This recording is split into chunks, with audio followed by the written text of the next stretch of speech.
Size पे मत जाइएगा, एक साइज पहले भी दिखाया था मैंने आपको। राष्ट्र निर्माता बाबा साहब भीमराव अंबेडकर जी के चरणों में कोटि कोटि नमन करते हुए पूरे विश्व को करुणा मैत्री बंधुता का मानवतावादी संदेश देने वाले विश्वगुरु तथागत गौतम बुद्ध को त्रिवंदन नमन करते हुए त्रिपावन बुद्ध पूर्णिमा के मंगल अवसर पर लाइव लॉर्ड बुद्ध के बैनर तले आयोजित होने वाले इस भव्य कार्यक्रम में दूर दराज से आने वाले सभी धम्म उपासक उपासिकाओं को मेरा जय भीम नमो बुद्धाय। त्रिपावन बुद्ध पूर्णिमा के मंगल अवसर पर आप सभी को बधाइयां। इस शानदार आयोजन के लिए और लगातार धम्म क्रांति को आगे बढ़ाने के लिए लाइव लॉर्ड बुद्ध की पूरी टीम का बहुत बहुत साधुवाद। विशेष तौर पर मेरे बड़े भाई मिलेंद्र गौतम जी का बहुत बहुत धन्यवाद, जिन्होंने मुझे इस भव्य मंच पर बोलने का अवसर दिया। मैं अंश गौतम आज इस बड़े मंच से अपने पिताजी डॉक्टर अजय के प्रति भी कृतज्ञता और आभार व्यक्त करता हूँ। मुझे इस बात पर गर्व है कि मेरे पिताजी ने मुझे बाबा साहब के विचारों से अवगत कराया और मुझे इस रास्ते पर चलने के लिए प्रेरित किया।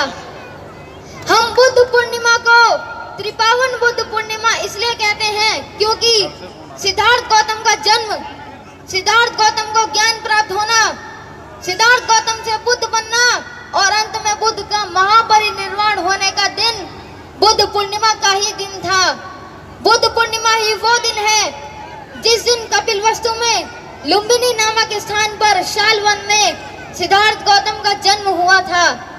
बुद्ध पूर्णिमा का दिन ही वो दिन है जिस दिन सिद्धार्थ गौतम ने 35 वर्ष की उम्र में 6 वर्षों तक लगातार तपस्या करने के बाद बोध गया में बोधि वृक्ष के नीचे बैठकर ज्ञान प्राप्त किया और वे बुद्ध बने और पूरे संसार को दुखों से मुक्ति के लिए सम्यक अष्टांगिक मार्ग दिया। बुद्ध की शिक्षाओं पर आगे बढ़कर ही भारत विश्व गुरु बना। बुद्ध पूर्णिमा का दिन ही वो दिन है जिस दिन कुशीनारा के शालवन में 80 वर्ष की उम्र में कौन छोड़ेगा यार सिद्धार्थ गौतम का महापरिनिर्वाण हुआ था।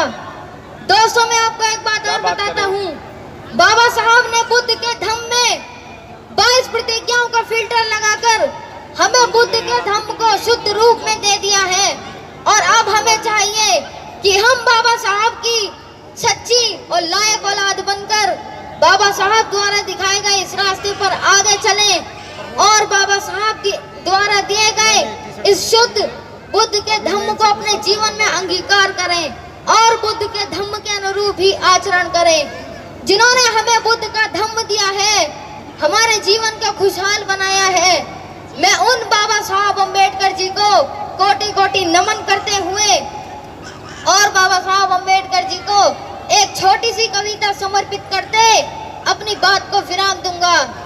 मेरी हर सांसों में बाबा साहब नाम तुम्हारा है, मेरी हर सांसों में बाबा साहब नाम तुम्हारा है। आज अगर मैं खुश हूँ तो ये एहसान तुम्हारा है। थामा हुआ है हाथ मेरा आपने, मुझको मालूम है मेरे हर पल हर लम्हे में मेरे बाबा साहब प्यार तुम्हारा है। जो मेरे दर्द में रोया करते थे, अपने आंसुओं में दिल को भिगोया करते थे, जिन्होंने कुर्बान कर दी अपनी औलादें, वो मेरे सपनों को दिल में सजाया करते थे। जय भीम से बड़ा कोई सम्मान नहीं है, जो भीम का नहीं वो इंसान नहीं है। यूं तो पूजते हैं लोग पत्थरों को, मगर मेरे बाबा साहब से बड़ा कोई भगवान नहीं है। ताजमहल अगर प्रेम की निशानी है तो 14 अप्रैल भी एक शेर की कहानी है। भीम ने आंखें खोली, हर कोई इंसान बन गया। भीम ने जुबान खोली, हर कोई तूफान बन गया। भीम ने किताब खोली, हर कोई विद्वान बन गया। भीम ने कलम खोली और इस देश का संविधान बन गया। ना करो वंदना उनकी जिनको तुम जानते नहीं हो, ना डरो तुम उनसे जिनको तुम पहचानते नहीं हो। क्यों उलझे हो तुम पाखंडियों के बनाए हुए भ्रम जाल में? जरा बाहर निकल कर देखो, बहुत सुखी रहोगे तुम इस संसार में। न राम ने कुछ दिया है, न कृष्ण ने कुछ दिया है, हमको जो कुछ भी दिया है बाबा साहब आपके संविधान ने दिया है। पूछते क्यों हो उनको जिन्होंने तुम्हारा शोषण किया है? पूछते क्यों नहीं उनको जिन्होंने तुम्हें जीने का अधिकार दिया है?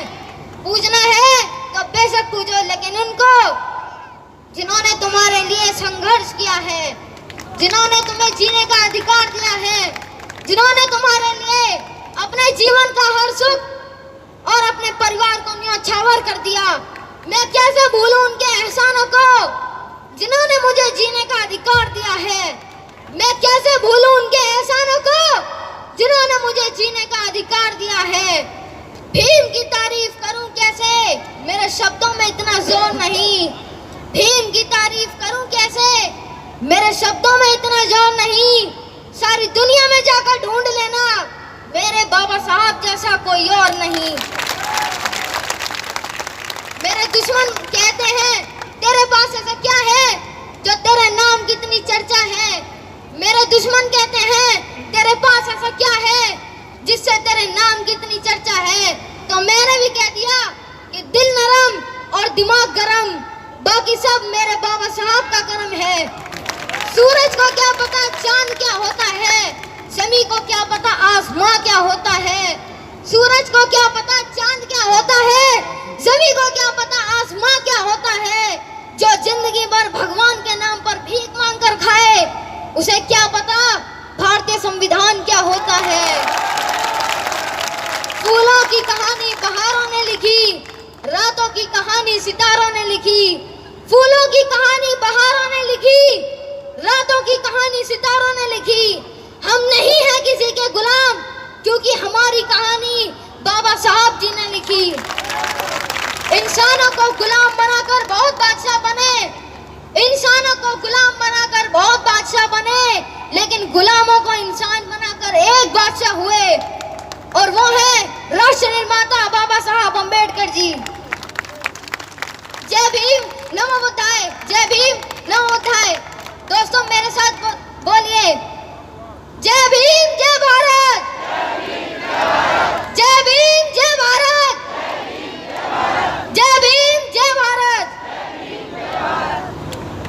अब देखो शायद आपके हाथ के रोंगटे खड़े हो रहे होंगे, मेरे तो हो रहे थे। और अगर ऐसे सुतली बम हमारे पास हो जो जबरदस्त फूटे, तो क्या हमारा समाज कभी वंचित रह पाएगा किसी भी चीज के लिए?